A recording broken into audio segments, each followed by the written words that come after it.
Yes, Mzansi, welcome back. Of course, we are kicking it like live on Expresso, opening up on S3 and talking to some incredible souls right now. And speaking of, with years of experience in acting and theatre world, all his charitable endeavors and his handsome looks, one might say that Mr. Gay World South Africa, Louw Breytenbach, has done, and he looks like he's never ever struggled with mental health.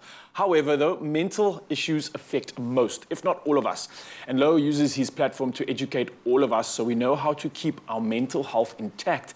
And he's joining us this morning to share more about this and all the awesome work he does. So let's give him a feel-good welcome, Mr. Gay World South Africa. How are you doing, brother? Welcome to the show. You. Yes. Man, it's good to have you. How are you doing? Good. It's good to be here. Thank you so much. It's good to have such a handsome gentleman on the couch here. I can say the same. Stop it. But look, man, you're an ambassador. You're representing South Africa and potentially Africa too. What was the reason for you deciding to enter the Mr. Gay World South Africa competition?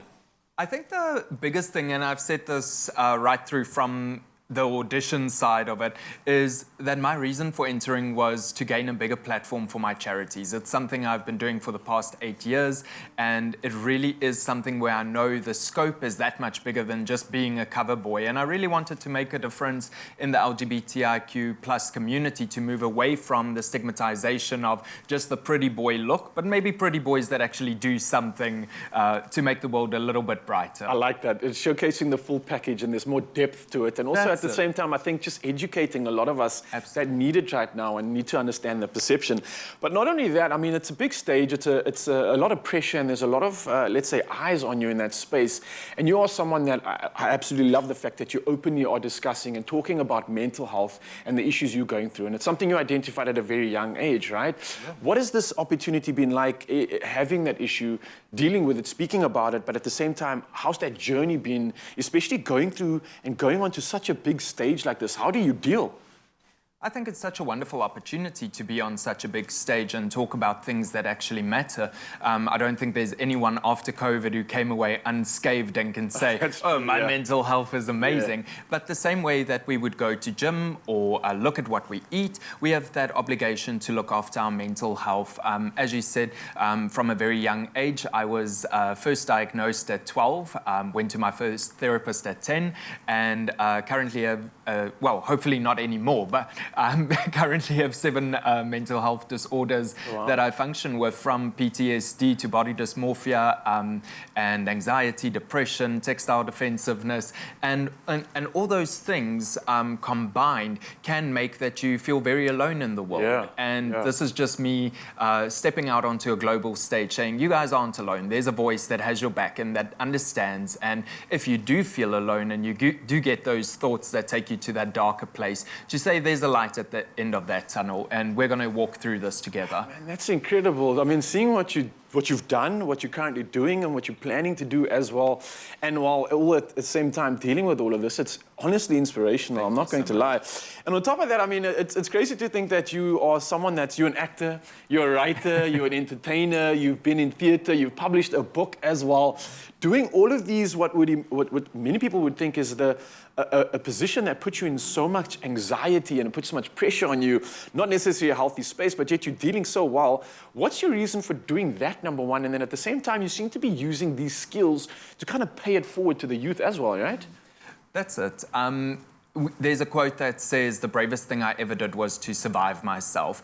And when you are a survivor of any form of struggle, whatever it may be in your life, I believe that you have that obligation to make the road a little bit easier for those that come after you. And the only way we can do that is by sharing our stories and removing this idea that we all have this perfect Instagram life. And it's great to have the Instagram life, but we need to add depth to it and reality to it, because people need to connect to that authenticity and where we go, you know what, young people, especially in South Africa, need to see that there's a hopeful future. It's not just all the potholes and the load shedding and the mental health and the education's predicament that we are in at the moment, that we had with lockdown. It's not just all bad. There's hope, and there's role models and people that are speaking about the things that matter to you, to pave the way and make it a little bit easier for you. I can clearly see why you're representing South Africa, man. So well said. And literally, just listening to you, I can feel and hear your passion. I can see it. I mean, let's talk about the competition, though. I mean, it's exciting stuff. It's you're representing South Africa essentially at the Mr. Gay World event, right? Now, this is apparently taking place this weekend and next weekend. I got to ask you, what does it feel like representing your country, number one, being an ambassador, going up there against some of the very best in the world, and then also at the same time, what are your plans if you were to gain this title? I mean, what would you want to do with it? Yeah, I think so. First off, obviously, it's such a massive honor to be proudly South African on such a global scale. But we're also representing Africa, as we are the only African country represented in this competition. And especially with this month being African Pride Month and Black History Month, I think representation is so important. There's 69 countries in the world where homosexuality is still illegal, and 29 of them are in Africa. So it's a massive responsibility that we carry, not only to represent the country in glitz and glam, but to vote for something that represents an entire continent, to make sure that we remove discrimination from those communities. And that will be my main focus. Of course, mental health, my Future Steps program, where we advocate for rights for children and schooling opportunities, but also to represent Africa and hopefully make a global impact on the stage to remove some of the discrimination and stigmatization around homosexuality. Oh man, I'm feeling proud right now. I'm so glad that you are using your energy for so much. You sound so busy, but I can't wish you anything other than the best of luck for this week, and of course representing South Africa at Mr. Gay World.